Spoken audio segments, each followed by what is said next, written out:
আমি এখন এসেছি আমার ফোনের ওয়ালপেপারে। এখন আমি ফেসবুকে ঢুকে পড়বো। ফেসবুকে ঢুকে পড়লাম। উপরে ডান দিকে 3 ডট মেনু আছে, সেখানে ক্লিক করব। ক্লিক করে নিচে স্ক্রল করে চলে আসবো। তারপর আমরা সেটিংয়ে ক্লিক করব। সেটিংয়ে ক্লিক করলাম।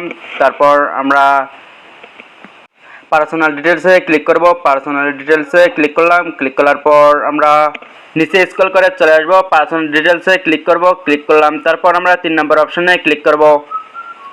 3 নম্বর অপশনে ক্লিক করলাম।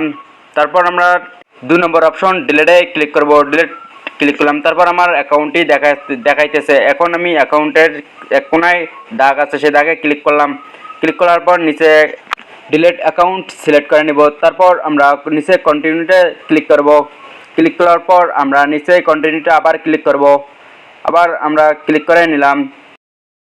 নিচে স্ক্রল করে চলে আসব। আবার এখানে কন্টিনিউ। তার আগে আমরা উপরে ডাউনলোড ইওর ইনফরমেশনে আসব। আপনারা যদি কোনো ভিডিও বা পিকচার ডাউনলোড করা থাকে আপনারা ডাউনলোড করে নিতে পারবেন, না থাকলে নেই, আপনারা এটা পড়তেও পারেন। তারপর আমরা নিচে আবার আসব। নিচে আসার পর আপনারা যদি ব্যক্তিগত কোনো কিছু ডাউনলোড করা থাকে ডাউনলোড করে নিতে পারবেন। তারপর আবার নিচেও কন্টিনিউ ক্লিক করবেন।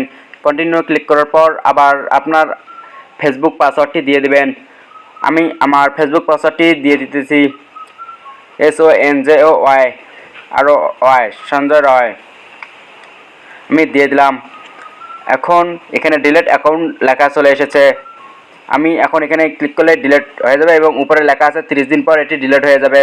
আপনারা চাইলে এটা পড়ে নিতে পারেন। এটি 30 দিন, আজকে ক্লিক করলে 30 দিন পর এটা ডিলেট হয়ে যাবে। এই অ্যাকাউন্টটি আবার যদি ডিলেট করেন, ডিলেট করার 30 দিনের আগে যদি আবার এই অ্যাকাউন্টটি লগ ইন করেন, তাহলে এই অ্যাকাউন্টটি আবার ফিরে আসবে, ডিলেট হবে না। তাই এটি 30 দিন পর ডিলেট হবে। এই যে আমার অ্যাকাউন্টটি ডিলেট হয়ে গেছে। এখন আমি ব্যাগে চলে গেলাম। ভালো লাগলে সাবস্ক্রাইব করবেন।